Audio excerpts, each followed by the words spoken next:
What's up, everyone? Today, we're diving deep into the device that's been dominating headlines, setting new benchmarks, and, let's be honest, probably making your current phone feel a little bit old. The iPhone 17 Pro Max.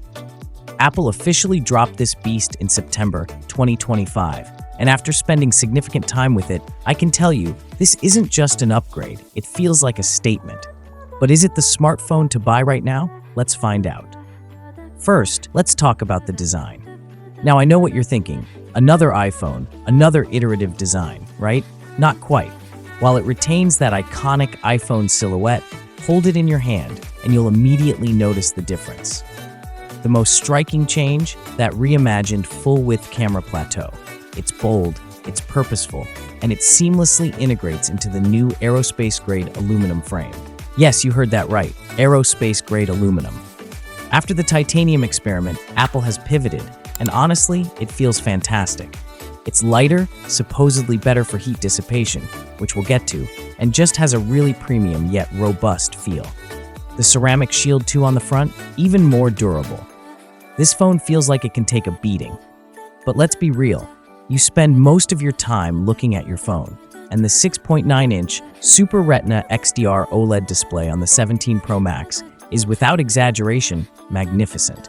ProMotion up to 120 Hz is buttery smooth as ever, but the real star here is the brightness. We're talking up to 3000 nits peak outdoor brightness. Seriously, I've never had a phone screen that's this legible in direct sunlight.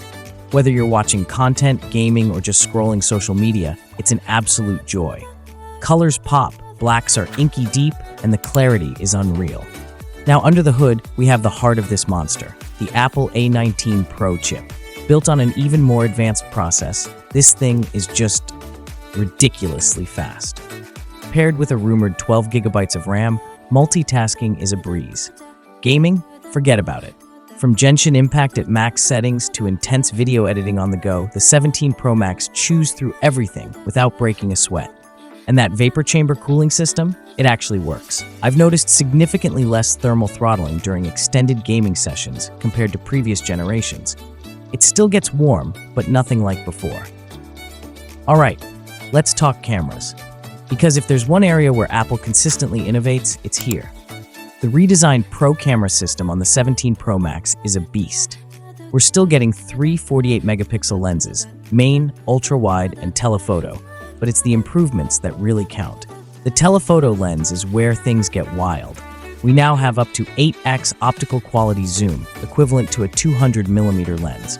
Battery life on the 17 Pro Max is, as expected, excellent. I'm easily getting a full day, and often more, even with heavy usage. Charging speeds are also incrementally better, though still not leading the pack. Expect to get to around 50% in roughly 25 to 30 minutes with a high wattage charger. So, back to the big question. Is the iPhone 17 Pro Max peak smartphone?